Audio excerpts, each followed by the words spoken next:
tu fais rentrer Nasri, tu fais Henry, Benzema en pointe, Ribéry à gauche éventuellement, ou Nasri à gauche, tu laisses Ribéry à droite, tu fais reculer Gourcuff d'un cran, et je pense que déjà ce serait aller mieux.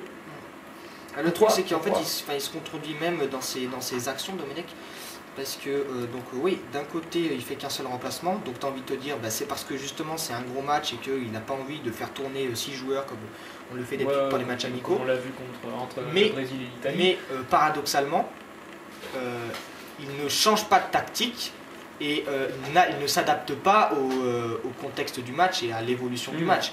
Quand tu es mené à 0, tu changes. Et en plus, il l'a annoncé d'ailleurs, c'était l'interview à la mi-temps, c'était surtout faut pas se désunir, Et oui, mais ça veut dire que tu repars comme tu es reparti en première mi-temps. C'est-à-dire dans le même contexte, simplement que les Argentins ont changé, ils ont joué un peu plus bas. Et donc c'était à nous de faire le jeu. Ils nous ont laissé faire le jeu, parce que les Argentins, c'est pas du tout un jeu direct. C'est vrai qu'ils jouent beaucoup ensemble, une touche au maximum, mais c'est pas du tout un jeu direct. C'est-à-dire qu'ils sont dans la tactique et dans la technique au service de la tactique. Un peu comme les Italiens le font aussi. C'est-à-dire qu'ils vont conserver la balle, ils vont te faire péter un câble parce que tu vas jamais leur prendre le ballon, mais ils vont pas attaquer à tout va. C'est-à-dire qu'ils vont surtout faire des enchaînements limite dans leur camp ou aux alentours de la ligne médiane et tout quoi. Et donc finalement c'est une sorte de jeu de conservation sans prendre de risques. C'est un jeu d'attente tout en conservant la balle. Et dans ce contexte-là, on a été incapable de s'adapter.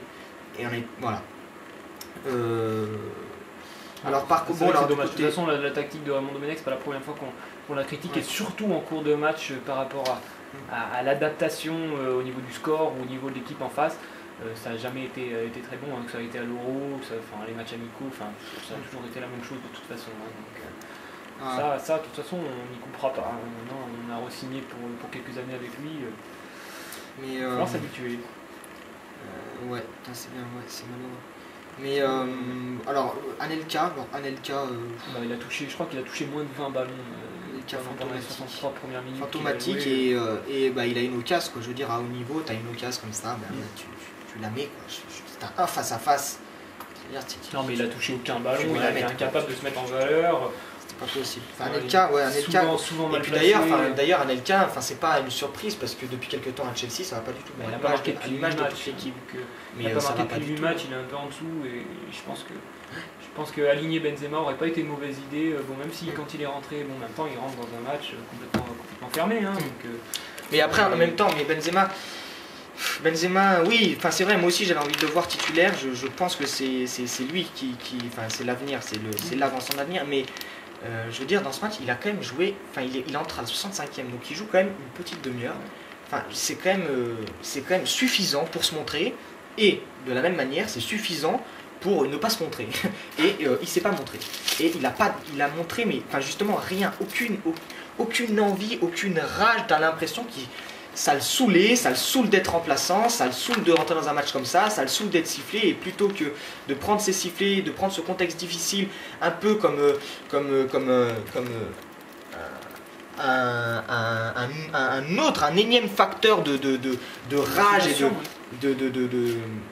de surpassement de soi, non, justement il s'inhibe et il se dit non, mais de toute façon j'ai pas envie de prouver maintenant. Et finalement ça cache aussi peut-être un peu un manque de confiance actuel, hein. Et pourtant Benzema c'est un potentiel extraordinaire, c'est magnifique.